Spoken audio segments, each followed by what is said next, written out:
So Yeah. what do you think AI's role is in the 2024 elections, and how much do you think that will affect the election? I'm not so much worried about the ability of a platform to manipulate single individuals. I'm more concerned that they have the capacity to manipulate, groups of people. The ability to create fake news, misinformation, whatever you want to call it, and then use other kinds of AI and platforms to scale the spread of that. That's legitimately scary.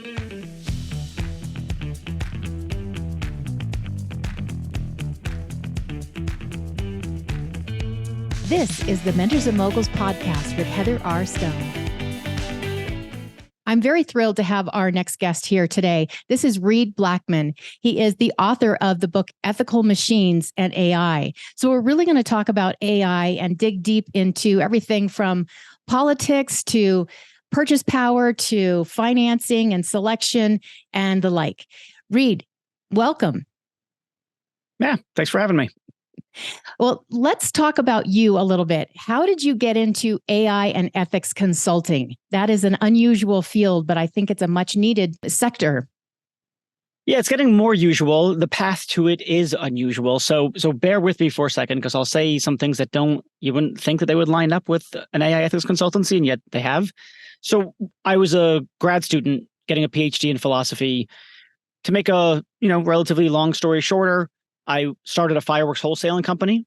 So in the summers of grad school, grad students don't get paid a lot of money. I started this fireworks wholesaling company.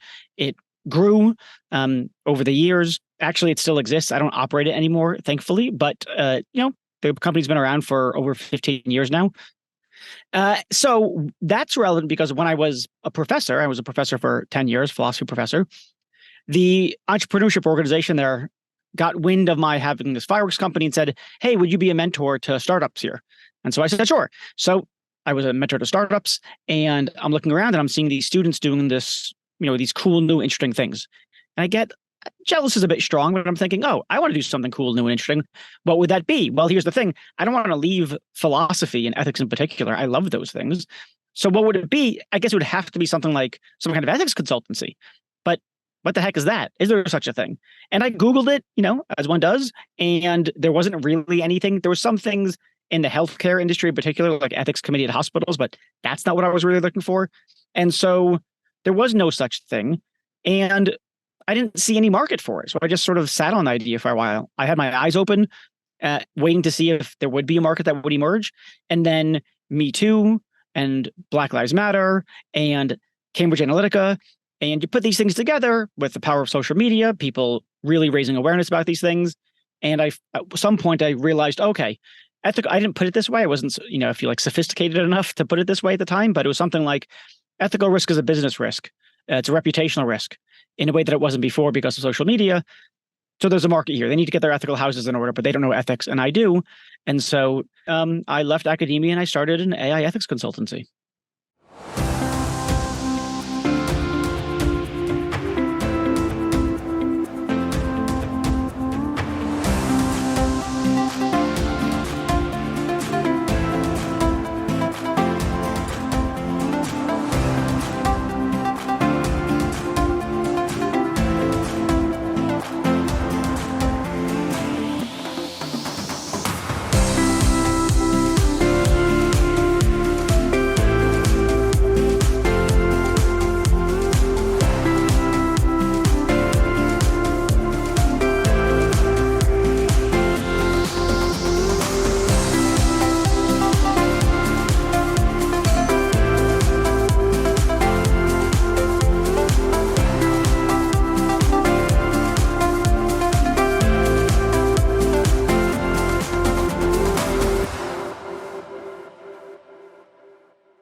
Well, that is a roundabout way, but it makes perfect sense when you explain it. It makes perfect sense. Fireworks to ethics. All right. Yeah. Well, so I come from the tech world and the finance world. And of course, there is a natural selection that stood out in the book when it comes to people applying for credit and granted a yes or a no when it comes to purchasing real estate. Anything comes back to credit, right? So one thing I'd like to dive into is how do organizations, corporations, banks make sure that they've got the whole data meaning it's not just what they've done in the past. What maybe it was like a middle-aged white male in particular cities in suburbia that were generally approved and green-lighted, and maybe the single mom or something else was always dropping down to the bottom because they didn't have good stats. So how do you advise a company to write the software to be more inclusive and diverse without really purposefully skewing all of the data? Yeah, so there's at least two things to say here. One is, how do you create the systems by which banks systematically do this stuff with whatever AI model that they're building? So as opposed to one specific model that you're building, say for credit risk rating, across the bank, across the institution, how do we make sure that we're doing this kind of thing? And also, not only are we doing it, but when are we doing it? So it's one thing to do it when the model's all done, and then you do a check. Oh my God, it's completely biased against women. Now we got to start over, versus doing it throughout the AI product lifecycle. So weaving it into the entire AI lifecycle, from the very point at which you're thinking about what you might build, what AI solution you might build, through to the point of retiring the model after it's been deployed. Getting bias assessments done throughout that process is crucial. Then you're talking about, the second thing to talk about is more product specific. And now we're talking about things like strategies and tactics to mitigate the biases of a model. And there it's going to vary by what you're trying to accomplish. It might be in some cases, as you've sort of insinuated, you could have undersampled some data from some population. So if you don't have information, you don't have data about the credit defaults of a certain subpopulation, and so it thinks that they're riskier than they are, but that data is available, then you go out and you get that data. In other cases, it might be where you set your threshold for safe enough to lend money to. Right. So it might be that when you set the threshold at one place, it discriminates against, say, Black people, but you set it differently, and maybe it doesn't discriminate against Black people as much. It mitigates the bias, still in a way that's commensurate with the bank's risk appetite generally. You might generate what's called synthetic data. So this is, if you like, fake data, human-made data, that you then use that's sort of tailor-made, ideally, to train your AI with to, for instance, offset bias. So there's lots of different strategies and tactics that developers can use to mitigate the biases of their model. Okay, there's been several cases where large companies, their ethics and their AI comes into question, right? Their practices, whether they're doing it on purpose or they didn't know. They just took the data and the data was already skewed. And this is a kind of a new field, so people aren't experts. You can't catch things right away. Who monitors that? And wouldn't you be terrified to be a company and set something up thinking, okay, I'm going to get slapped for something I don't even know what's coming around the corner? Yeah, so there's a couple things to say here. One thing to highlight is that, we're typically not dealing with bad behavior. When it comes to things like Black Lives Matter or Me Too or something like that, sexual harassment, you're dealing with bad actors of probably bad people, broadly speaking. And so you have a sort of a code of conduct. You make sure that people don't do that thing. People are told, don't do that thing. And hopefully they don't do that thing. And if they do, they get caught. Okay. When it comes to the mistakes, the ethical errors that occur with AI, it's usually not bad behavior. It's not that people are intending to do bad. They're not intending to discriminate. It's an accident, if you like, of the choices that they've made, and they didn't realize the ethical implications. At some point, maybe 5 years ago, that was understandable because not a lot was known about the topic. The information wasn't spread very widely at the time. It's getting to the point, though, if it's not there already, where by now, if companies aren't actually doing their due diligence in these ways, then they're really being reckless or negligent or something along those lines. Because now, at this point in the game, they should know better. Okay. Did I answer your question? You did. You answered my question. I'm just saying to someone who, so let me take that one step further. There's so many people that say, I want to be an entrepreneur. I want to start my own business. And maybe they step into something that they really don't have the manpower. They don't have the knowledge to grasp. What is it that I'm putting out there? I got technology from someone else. I didn't mean to do this. I had no idea that the AI was stacked or whatever you want to say about that. So where would they go for advice? Where would they go for someone to double check and make sure they don't step in hot water without knowing it? Yeah, startups are tough because they don't have the resources to do the kind of vetting that, say, a Fortune 500 company can do. Even if they don't do it, they have the capacity. There's education, there's consultants, there's, check-ins with audit companies, say bias audit companies. Those are things that are out there. Startups could avail themselves of those things. as an opening move, though, they can learn to ask the right kinds of questions of their vendors. If their vendors are, if you're able to question the vendors, you can learn to ask the right kinds of questions around, say, open source models or something along those lines. So I think that with a little bit of reading, maybe my book, other resources, startup founders can learn enough to ask the right kinds of questions so that they do something that looks like due diligence. But of course, look, I'm not one to say you must mitigate all risk, to the point of elimination. That's never going to be the case. It's about doing your due diligence and not being irresponsible. And startups, you can only do what you have the capacity to do.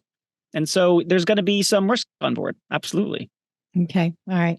You use the term in the opening of your book, squishy. Can you explain what do you mean by squishy ethics when it comes to machine learning?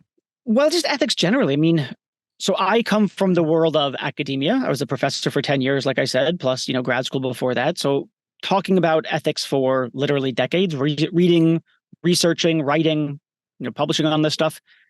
But what I found when I came into the business world is that people don't like the word ethics. And the words like squishy and subjective kept coming up. People kept saying things like, yeah, we don't like the word ethics. It's too squishy or it's too subjective.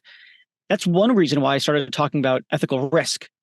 So I started putting the word risk at the end of ethics, which an academic philosopher never does. You just don't do that. When you're writing papers, you're talking to other ethicists, you would just say it's unethical or it's ethically impermissible or something along those lines. But the concept or that phrase ethical risk is not one that you'd find among ethicists, professional ethicists. But businesses understand the language of risk. They get it. And the other thing is that when you pair ethical risk with something like reputational risk or regulatory risk or legal risk, now people start to say, okay, I see what we're doing here. We're trying to stop really bad things from happening.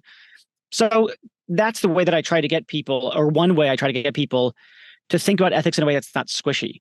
When they're saying it's squishy, they're sort of like, I think this is right. Do you think it's wrong? It's just how you feel about stuff. I prefer chocolate. You prefer vanilla. Let's call the whole thing off. And it's sort of like, no, you can't do that. This is very important issues and you're going to have an ethical impact. And if you decide to do nothing and have an ethical impact, you're responsible because you've decided to do nothing. If you decide to do something and you have a certain kind of ethical impact, you're responsible for that too. So you don't get to evade responsibility for ethical impacts, positive or negative, by virtue of pretending that the problems aren't there. Right. Okay. So talking about ethics, I've seen the erosion of ethics over the last 30 years in business. It's disappointing. Too many people are looking for shortcuts or they're looking out for themselves. And I just think humanity as a whole is just a little bit too me focused. What do you think about ethics in this country and in business as a whole? I find it's a very weird thing. Okay. So here's something on the optimistic side.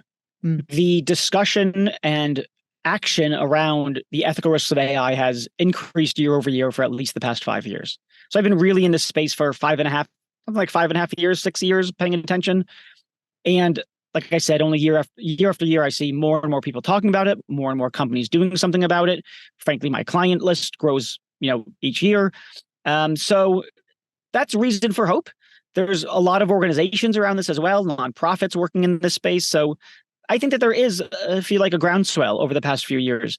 And I think it's only going to, the release of ChatGPT 3.5 by OpenAI in November, that really spurred things on. People are now really nervous for different reasons, different kinds of reasons. Some have, really deep existential concerns about the human race. Some are worried about jobs.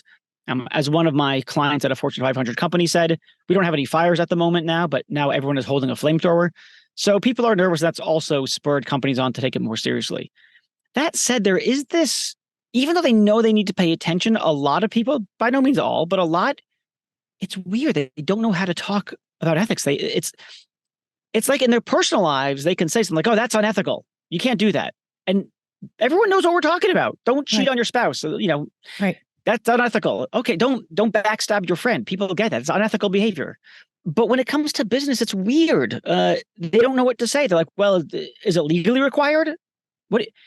You're legally allowed to cheat on your spouse and you're legally allowed to stab your friend in the back, but it's unethical, right? So, and you understand that in your personal life, but in your business life, it's weird. It's like, it's like an episode of the show Severance. So they go into business world and the ethical part of their brain drops out. Where they go, what's the, there's just legal compliance. And I think it's a weird phenomenon. And I don't have a really good explanation for this other than that there is a culture in business of just doing what is ever legally permissible. Right, right. It's all driven by litigation, risk. Yes, this is true. Let's talk a little bit about healthcare. And you bring up some interesting points about healthcare. For instance, there are stats or AI spits out, all right, based on the information that we have, Mr. Smith is prone to developing stage 4 cancer based on the data that we have.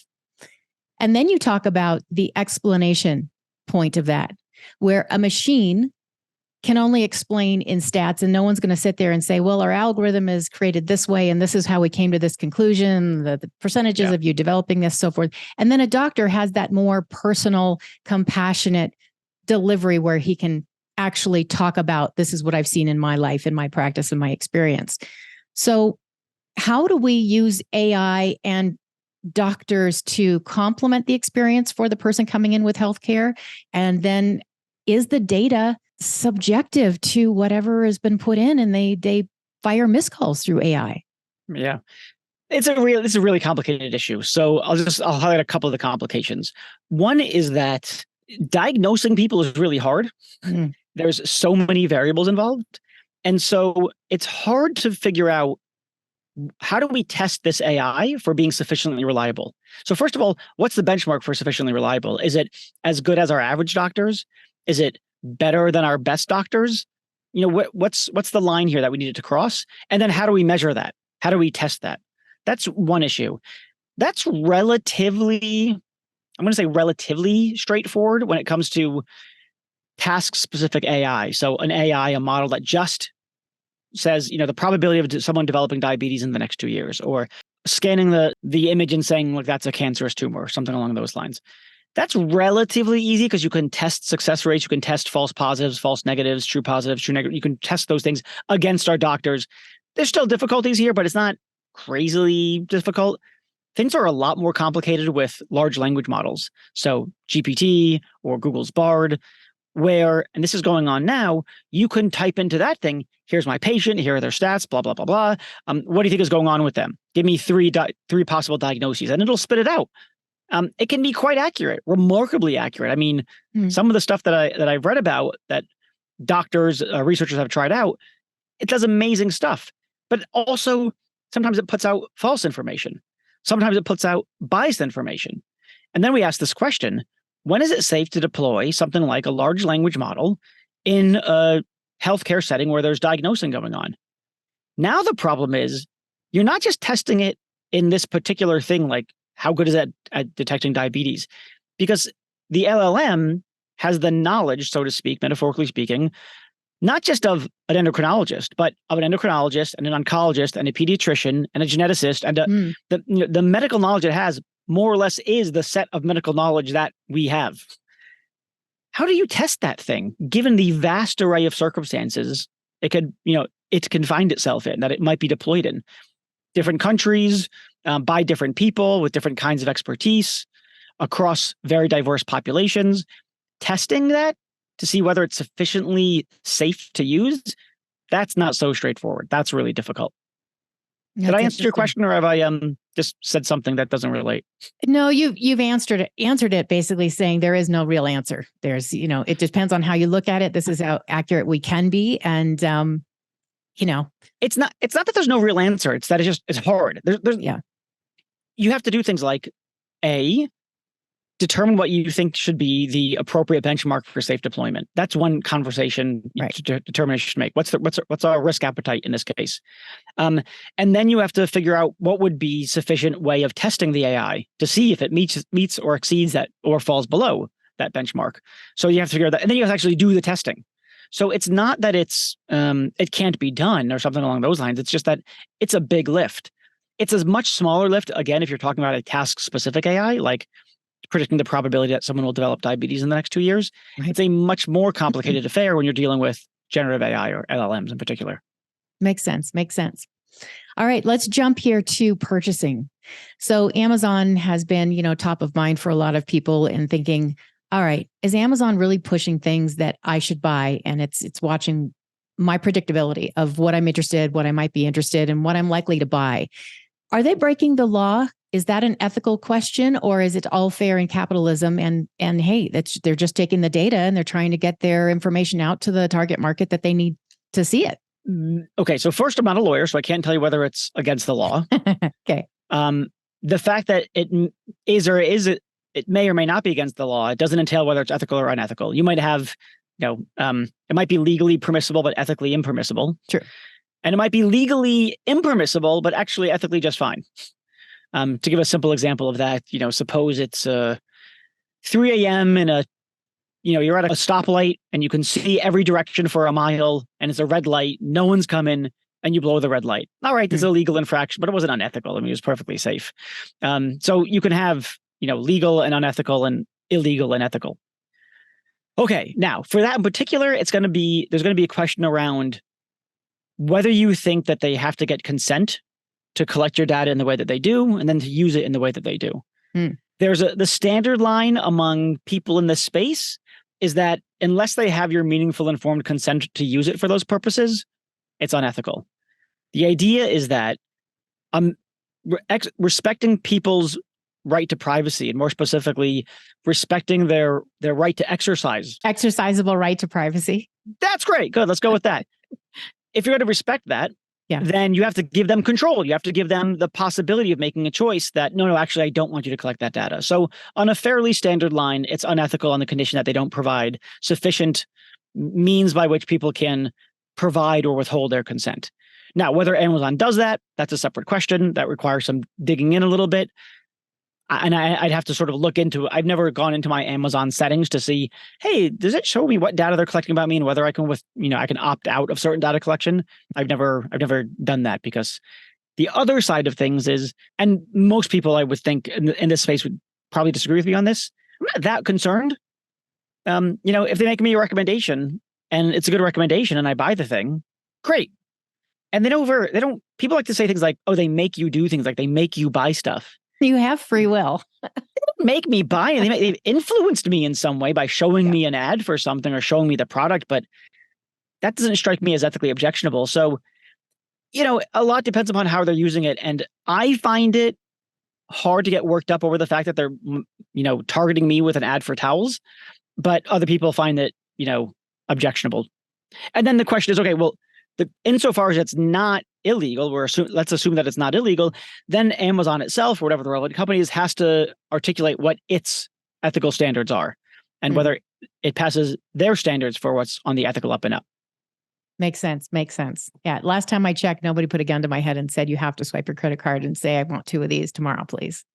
Yeah. So there's this really interesting question, right? I mean, people talk about, maybe you saw the documentary, The Social Dilemma. Yes. It's about Facebook, and they sort of, they put an avatar of the person that they're sending, notification stuff to. And the person is the engineers or the puppeteers pulling the strings. And I thought that is just so overwrought. I mean, it's not that. I will say, however, while I'm skeptical about this capacity to move individuals like that, to manipulate individuals, I'm a little bit more convinced that they have a capacity to manipulate things at the population level. So even though, we're going to show this ad to 1 billion people, let's just take a, random number. We're going to show it to 1 billion people, and we can't control which of those 1 billion people are going to do it. We don't have that kind of control of people. But we do know that when we show 1 billion people an ad for towels or whatever it is, roughly the conversion rate is, 3.5%, and 3.5% of 1 billion is whatever the answer is there. And so they can predict how they can move populations. And so there is a concern about manipulating populations in a certain way, but I'm less concerned about manipulating individuals. Well, let's talk about social media for a second. So there's influence, and people can debate this all day long about different influence and predictions and censorship. Ethics is a tough one to put in there. I think censorship is, I can talk to 10 people and I can get 10 different answers on what should be censored, how far should they go. But at the same time, there's algorithms out there. I work in cybersecurity. There's things that are eliminating people or swiping or saying, you're going to see this person's information, this person's political ideologies, but you're not going to see the other people because we just don't think you should. So I think that is that ethical? It might be. So look, one thing is to say is I'm not sure there's an issue of censorship. Mm-hmm. You might have a right to say various kinds of things, but you're not, and that means that you have a right not to be interfered with in some way. It doesn't give you a right to say, have a platform on which to espouse your views. Right? You can no one owes you, but you're not owed Facebook or Twitter or X or whatever the heck it is now. Right. You're not owed any of those things. And maybe, it's the case that you're allowed to say things on social media, but you don't have a right for things for you that you say to go viral. Mm-hmm. One of the issues about these sort of things like misinformation, for instance, on social media is that it's not the fact that there's false information around. That's, in a way, that's not really the problem. It's really the scaling of it. It's the fact that these things go viral that makes a real problem. I mean, if 4 or 5 guys in a bunker somewhere think that, whatever, Joe Biden is sacrificing lambs every night, okay, democracy can handle 5 guys in a bunker with bonkers beliefs. Right. The problem is the scale of the thing. And I don't think the fact that if I say something like, let's say I'm the company and I say something like, we're not going to allow certain kinds of content to go viral, I don't think that's censorship, because you don't have a right to have your stuff scaled. You don't have a right to have your stuff go viral. So I don't think censorship is the right thing.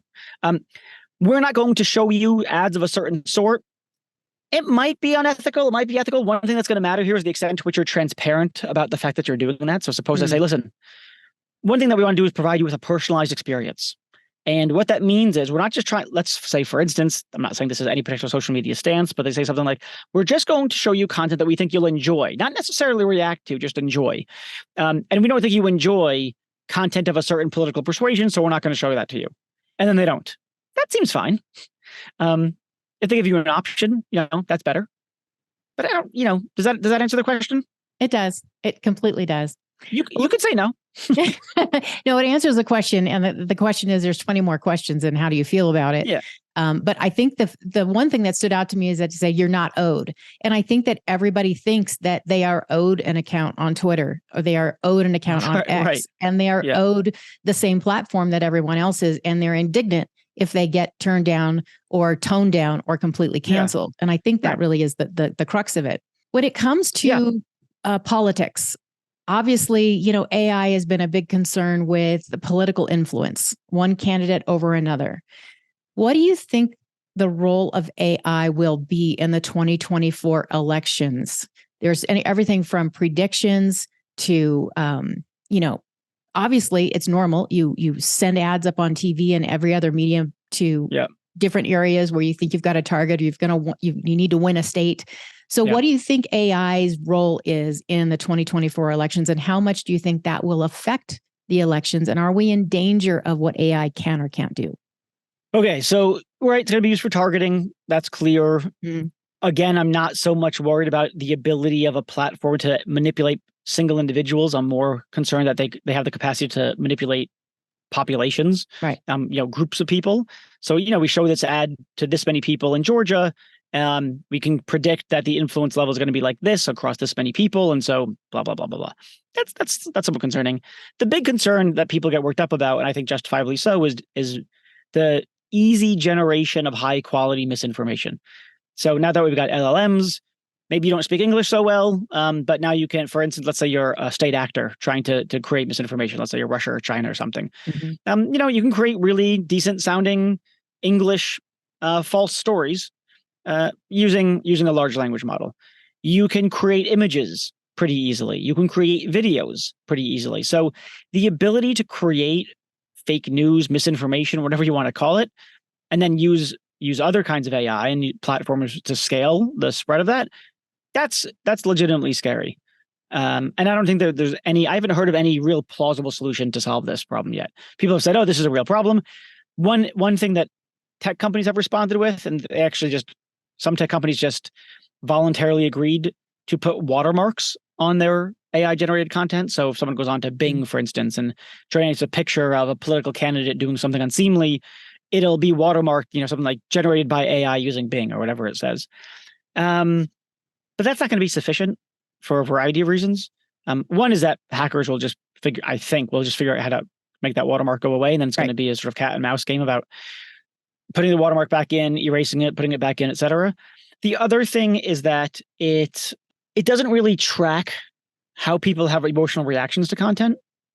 So when we interact with a piece of fiction that we know to be a piece of fiction, you're watching a movie, you're reading a book, you're crying when those people die or when they fall in love. It's not real. Right. But that knowledge that it's fake doesn't stop you from getting really emotionally engaged.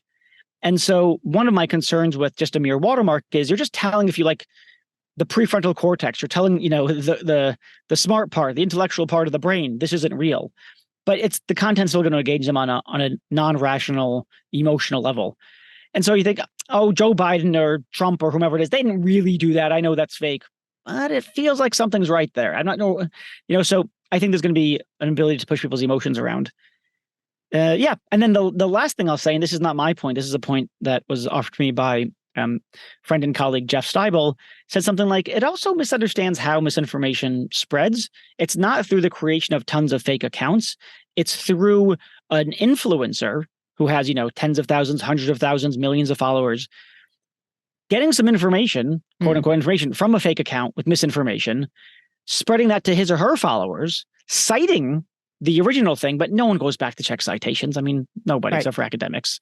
And even them, they still don't do it all the time because it's boring. And so it's not that there's all these fake accounts with misinformation. It's that those misinformation accounts inform the influencer who then influences, all their followers. So yeah, anyway, that's the big concern. And there's no easy solution. Do you think that AI could predict to a certain extent who's going to win an election? I mean, look, could it make a prediction and it turns out to be true? Sure, of course. There could be true positives. How reliable is it at making such predictions? I'm pretty skeptical. Right. I know that they use demographics to predict, okay, we'll vote this way if you have this stance, so forth and so on. But again, free will. Yeah, I mean, it could make certain kinds of, we have free will, but we're also, we don't exercise it a lot. Or we exercise it in the same way a lot. Right. So I have free will, but I keep choosing chocolate over vanilla. Right. That's predictable. When Reid goes to the ice cream shop next, he's going to choose chocolate over vanilla. That's not a denial of his free will. It's just that he tends to exercise his free will in the direction of chocolate. So we're predictable, even though we've got free will. And sure, AI can make certain kinds of predictions based on certain information. I don't doubt that. Yeah. How do you feel about AI and privacy? Is there any way to put yourself in a silo and say all of my data is going to be private, or that is actually just a myth because everything is online, digital, recorded around the world and shared? Yeah, I'm skeptical of this, that we ever will have that kind of control over data that's about us. I mean, one thing that I like to point out is, look, suppose you had, I waved a magic wand and everyone has a dashboard. And on that dashboard, you see all the companies that have your data and what data they have. And there's a toggle switch next to each piece of data that each company has. We're talking about, how many toggle switches are we talking about here? Millions? Tens of millions? I don't know. I'm not going through that. You're not going, no one's going through that. It's more than a full-time job. So I don't think we're going to be able to have that kind of granular level. I mean, maybe you just say like reject all or accept all, or yes to all healthcare or no to all financial services, or whatever the coarse-grained controls are. But I really think that's not going to happen.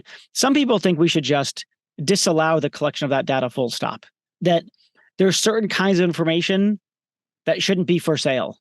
One person, actually I spoke to a professor of philosophy named Carissa Valise at Oxford on my podcast just the other day, and she compared it in a way to organs, right? You can't sell your organs. It's off the table. I mean, you might be able to find buyers, but it's too unethical for it to be legally permitted. And so you're not allowed to just sell your organs. And she thinks something similar about your data or data that's about you. It shouldn't be up for sale. It's not the kind of thing that's up for sale. I'm not sure I endorse that robust of a position, but at any rate, I don't think we're going to have that level of control. I think probably what will happen, well, there'll probably be some regulations eventually passed in the US. I say eventually because I don't know when. The EU already has them.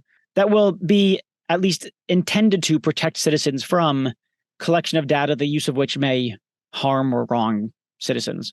But it's going to have to be some kind of like governmental protection as opposed to individuals, picking and choosing what data to share. Correct. So data is obviously the new currency. It's been here for a while. So I can't imagine that anybody's going to get away with pushing back and saying you can't collect data. Yeah, I mean, There's too much money to be made with the data. yeah, I think that's right. I mean, there are people in the blockchain space who are trying to figure out how can individuals have control over their data and monetize it. Mm. You know, these are startups. Who knows if this will actually work out? Obviously, I'm skeptical, but then again, I'm skeptical because most big idea startups don't really work. So I don't know. We'll see, but I'm dubious. I did listen. You mentioned blockchain. I did listen to one of your podcasts where you had a woman on that was talking about, wouldn't that be great if we had a blockchain kind of a theory or a framework for all healthcare worldwide? Yeah. Do you think that has a good promise to actually come to life, or is that just a pipe dream that it won't ever get there? It's too fragmented. I don't know. I mean, again, I'm skeptical because healthcare is tough. I mean, it's been around for a long time. It's, it has its legacy software and tools and processes and legacy regulations that would bar certain things like that from happening. So it's going to be a long legal, technical, operational war. Maybe it's winnable, but I'd say it's probably decades in the making. Going to be a long process. Where do you see AI going in the future? Next couple of years? I don't know. What's exciting on the forefront? I mean, no one really knows. On the one hand, you want to say, oh, the large language models, the generative AI is going to get better and better and better. That's plausible. There's some people screaming, oh, this is the best we can do. That seems crazy. Or this is the best we can do with this particular method of generating something, of creating generative AI. Maybe that's true. The thing that interests me is that we just don't, I think it's the fact that we don't know what's coming down the pipeline. That's the concerning thing. It's not like, oh, probably this is going to happen.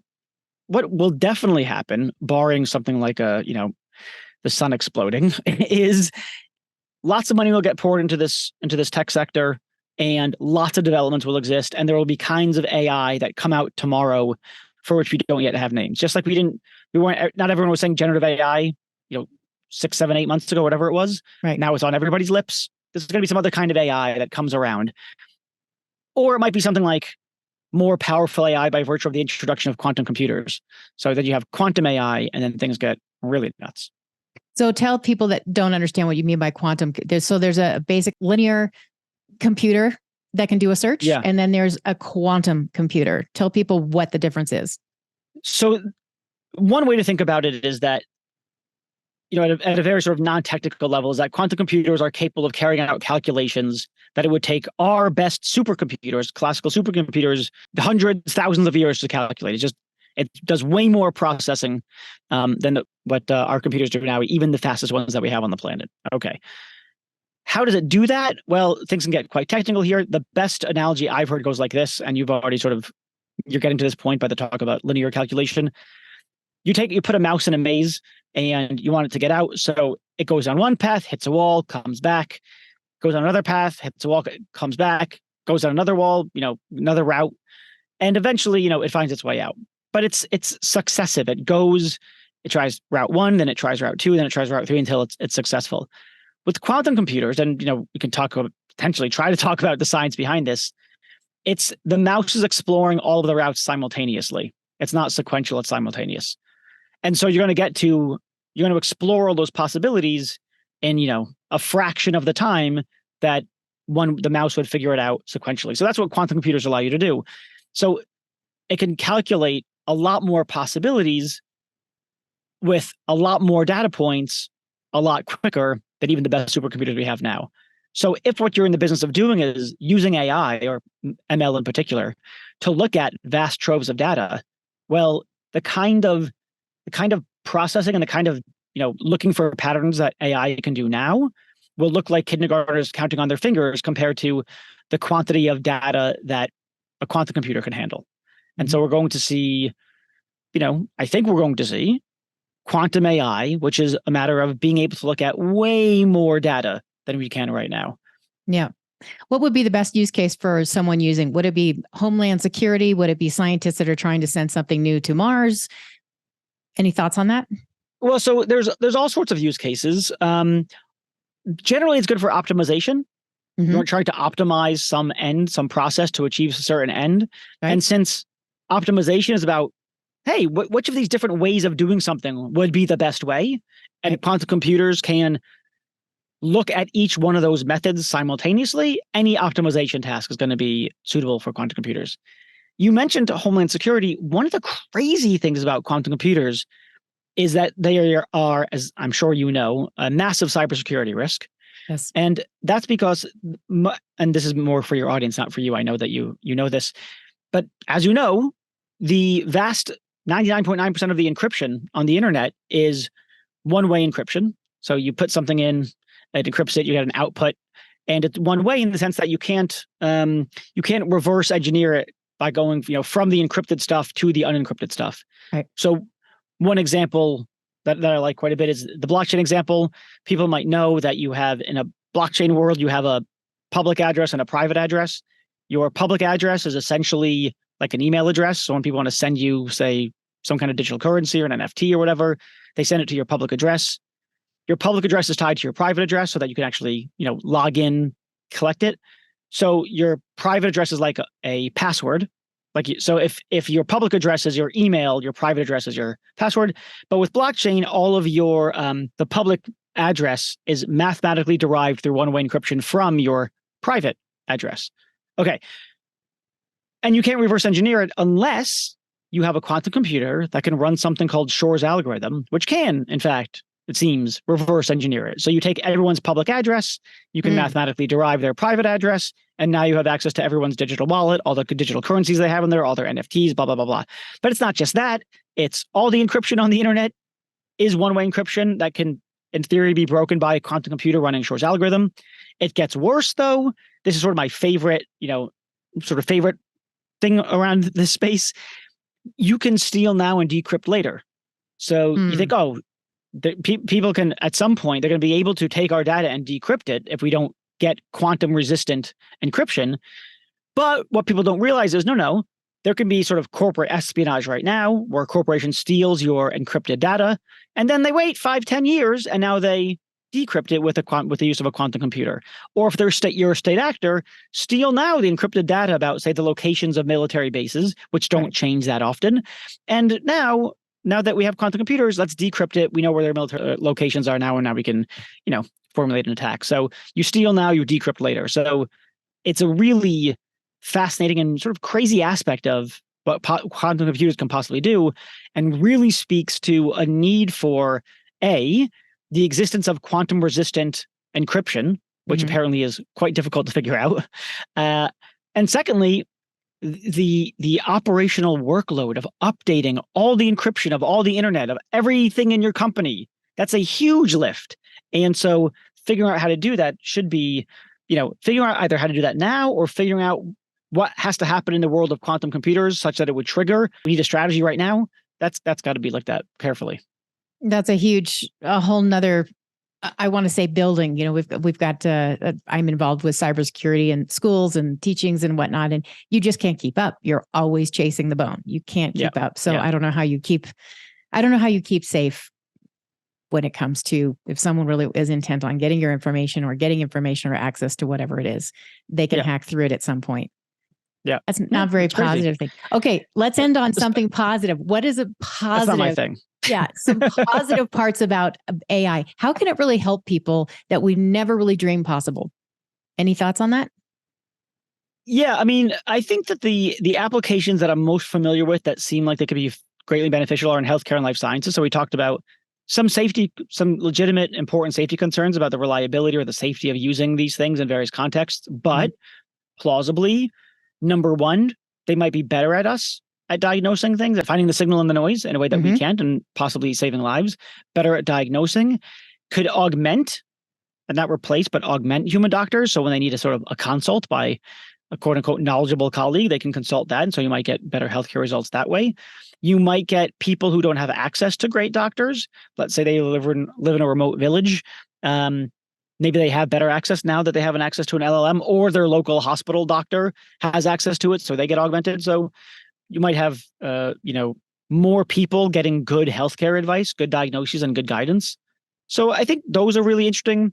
Another thing that's really interesting has to do with using AI to solve cures for diseases. So a lot of this has to do with what's called protein folding. So you have to figure out how the protein folds to make sure that it interacts with the right receptor in the right way to block a disease from unfolding.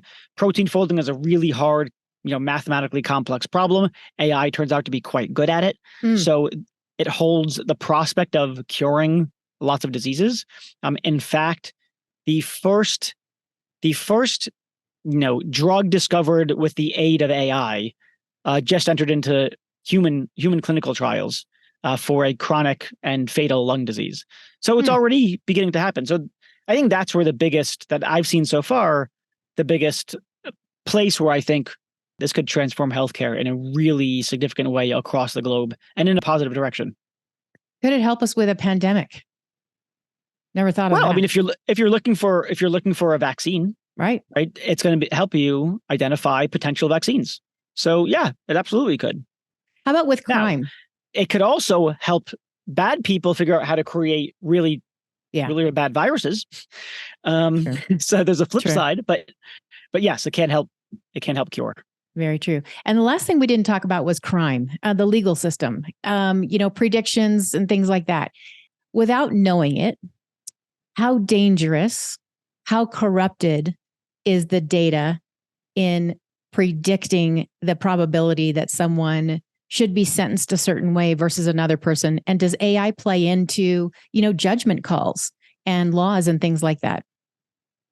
Yeah, so this is also another highly contentious issue. So when 2016, ProPublica published a landmark piece about an AI that did risk ratings for criminal defendants and turned out to be phenomenally discriminatory against Black people, saying they were twice as, all else equal, holding everything else equal, like educational status, socioeconomic status, history of committing crime, holding all those things equal. It predicted that Black people were twice as likely to commit a crime than white people, which is crazy.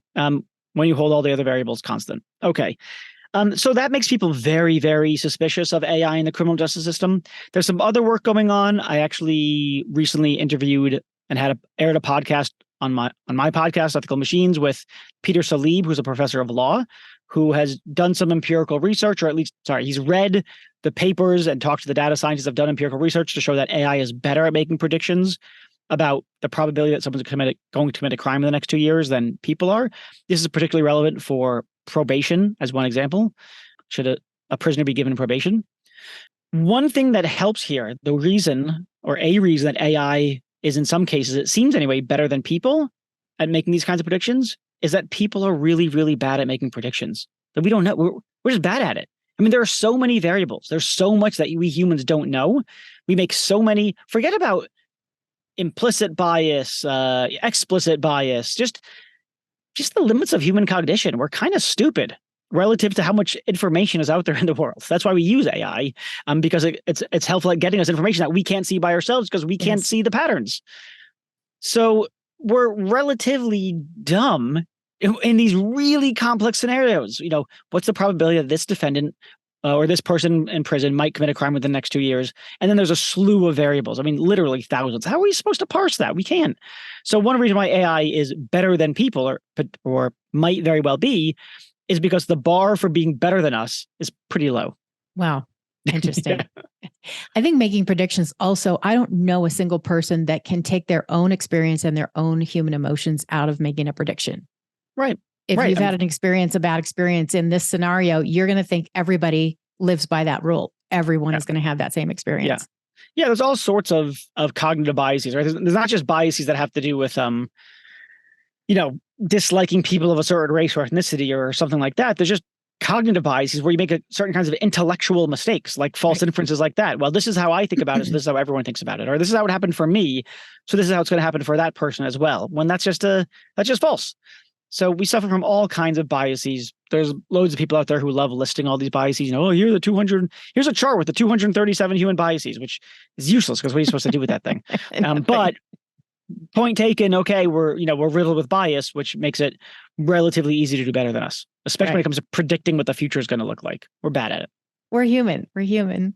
Well, Right. Reid, this has been a fascinating conversation. I thank you so much for your insights. I want everyone who's listening to go out and get a copy of his book. It's available out there everywhere you can find books, and of course on Audible, which I love. I love the book, and it's very insightful. Also, we can listen to your podcast, Ethical Machines. Anything else? Where else can we find you, Reid? I post a lot on LinkedIn, videos, articles, whatever. And you can go to reidblackman.com where there's access to all that stuff. A bunch of articles, mostly on tech ethics, mostly HBR articles. A crash course in AI ethics is there. Anyway, Google my name, you'll find me. Perfect. Thank you so much. It's been a pleasure. Thanks so much. Thank you for joining us on this episode of the Mentors and Moguls podcast. We hope you've been inspired by the incredible stories and wisdom shared by our esteemed guest. If you've enjoyed this podcast, be sure to subscribe and leave us a review and share it with others that may benefit from the valuable insights shared here. Until next time, stay inspired, stay motivated, and keep making your mark in the world.